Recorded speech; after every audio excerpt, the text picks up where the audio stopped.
அனைவருக்கும் வணக்கம். இன்றைக்கி நம்ம அத்திப்பழ அல்வா செய்ய போகிறோமுங்க. இதெல்லாம் ரொம்ப ஊட்டச்சத்தான ஒரு விஷயம். அத்திப்பழத்தை அப்படியே குழந்தைங்க சாப்பிட்றதில்ல. அதனால் இன்றைக்கி அல்வா செஞ்சு கொடுக்கலாம் அப்படிங்கிறதுக்காக அல்வா செய்ய போகிறோமுங்க. அதுக்கு அத்திப்பழத்தை கழுவி மிக்சியில் அடித்து எடுத்து வச்சுருக்குதுங்க. நல்ல இந்த மாதிரி மிக்சியில் அடித்து எடுத்து வச்சுக்கோணும்.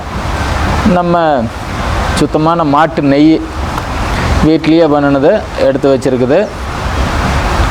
தேவையான பொருள்னு பார்த்துட்டிங்கன்னா உலர் திராட்சை, பாதாம், முந்திரி, உருண்டை வெல்லை ஸ்டார்ட் பண்ணல. நெய்யில் லேசாக நெய் விட்டு வறுத்து எடுத்துக்கலாங்க. ஏலக்காயை பொடி பண்ணி வச்சுருக்குதுங்க. ஏலக்காய் அப்படியே போடக்கூடாது. இந்த மாதிரி இப்போ நைஸ் பவுடராக போட்டுருவோம். ஏலக்காய் மணந்தான் அடிக்கணும் மொழியே, ஏலக்காய் வாய்க்கு வரக்கூடாது. அந்த மாதிரி நைஸாக அடிச்சிடணுமுங்க. உருண்டை வெல்லத்தை போட்டுக்கிறோம். உருண்டை வெல்லத்தை பொடி பொடியாக கொட்டி போட்டு பாவு காய வைக்கிறேங்க. இது உங்களுக்கு தேவையான அளவு இனிப்பு போட்டுக்கலாம். இனிப்பு பத்தலைன்னா மறுபடியும் வேணாலும் சேர்த்துக்கலாம். நம்ம அத்திப்பழ அல்வா சென்னையில் ஒரு கடையில் கிடைக்கு அப்படின்னு சொல்லி போட்டிருந்தா, அது எப்படி செய்கிறதுன்னு நிறையா பேர் கேட்டிருந்தீங்க. அது எப்படி செய்கிறதுன்னு தான் இன்றைக்கி ஒரு வீடியோ போட்டுடலாம் அப்படின்னு வீடியோ எடுத்துகிட்டு இருக்கிறேங்க. எல்லாம் பார்த்து செஞ்சு குழந்தைகளுக்கெல்லாம் கொடுங்க. ரொம்ப நல்லது. ரொம்ப அருமையான டேஸ்ட்டாக இருக்குங்க. நல்லா கரைஞ்சிருச்சுங்க. நல்லா சுத்தமாக வெல்லம் கரைஞ்சிருச்சு. இனி நம்ம மிக்சியில் அடித்து வச்சுருக்கிற அத்திப்பழ விழுத இதில் சேர்த்துடலாம். இனிப்பு நல்லா போடுங்க. ஃபுல்லாக இனிப்பு இருந்தால் தான் அல்வா டேஸ்ட் வருமுங்க. சூப்பர் டேஸ்ட்டாக இருக்குது. இப்போ அரைச்சி வச்சுருக்கிற அத்திப்பழ விழுத இதில் சேர்த்துக்குவோம்.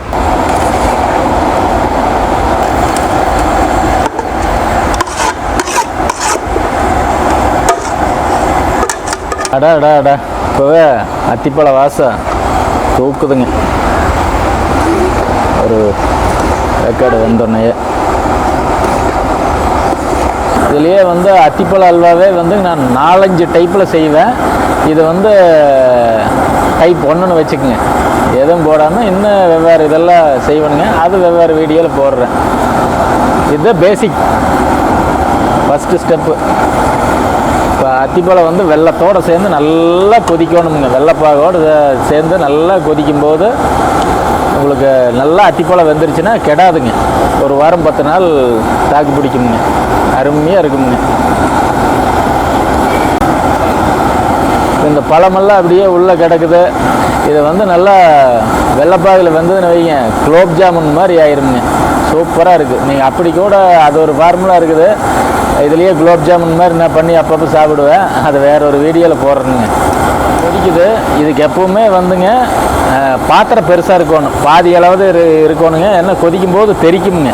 இந்த ராய்க்குள் மாதிரி தெரிக்கும்போது நம்ம மேலே பட்டுச்சுன்னா சூடு பிடிக்க. அதனால் பாத்திரம் பெரிய பாத்திரமாக வச்சுக்கணும் எப்பவுமே. ஒரு அரை வேக்காடு அந்த கெட்டி வர வரைக்கும் தீ ஸ்பீடாக அரிக்கலாங்க.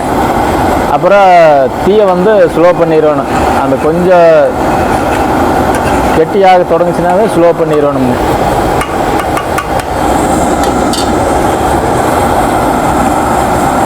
தட்டி விடு. இப்போ அடுப்பு ஆஃப் பண்ணியாச்சு. ஒரு அரை மணி நேரம் விட்டால் பதமாயிருங்க. இப்போ லூஸாக தான் இருக்குது. இப்போ இந்த லூஸாக தான் இருக்குங்க. அரை மணி நேரம் ஆகும்போது, அரை மணி நேரம் 1 மணி நேரம் ஆகி சூடாகும்போது கட்டியாகிக்கு. அது இப்போ அருமையாக வந்துடுங்க.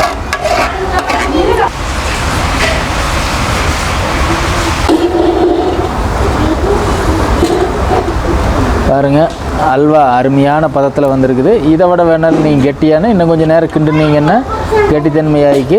இன்னும் ஒரு 2-3 ஃபார்முலாவில் இருக்குதுங்க. குழந்தைகளுக்கெல்லாம் செஞ்சு கொடுங்க. உடம்புக்கு ரொம்ப ரொம்ப ரொம்ப ரொம்ப நல்லதுங்க. இதுக்கு மேலே ஒன்று நல்லது எதுவுமே இல்லை. இது ரொம்ப நாளாக கேட்டுக்கிறாங்க அத்திப்பழ அல்வா செய்கிறது அப்படின்னு. இப்போ ஒரு 3-4 மணி நேரம் ஆகிடுதுங்க. இப்போ தான் இந்த பதத்துக்கு வந்திருக்குது. இன்னும் வேணாலும் நீங்கள் கெட்டியாக கிண்டிக்கலாம். உங்கள் எப்படி பதம் தேவையோ. இது திருநெல்வேலி அல்வா பதத்துக்கு வந்திருக்குதுங்க. இப்போல்லாம் சாப்பிட்டு பார்க்கலாம். பாப்பா இங்கே வா, வடியா வடியா சாப்பிட்டு பாரு. எப்படி இருக்கு?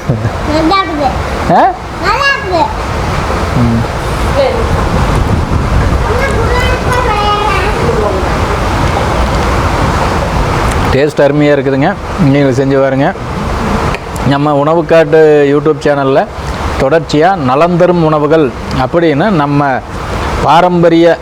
இது பாரம்பரிய உணவு இல்லை. ஏன்னா நம்ம முன்னோர்கள் யாரும் அல்வா கட்டி சாப்பிட்ருக்க மாட்டாங்க.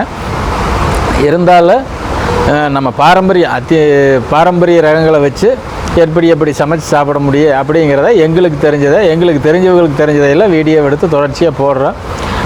ஏன்னா இன்றைக்கி இருக்கிற பிரச்சனையில் எல்லா பிரச்சனையுமே உணவு மாறி போய் எல்லாம் சரியில்லாமல் போனதுனால தான் இத்தனை பிரச்சனைக்கு காரணம். எல்லாத்துக்கும் பயனுள்ளதாக இருக்கும்னு நினைக்கிறேன். நன்றி, வணக்கம்.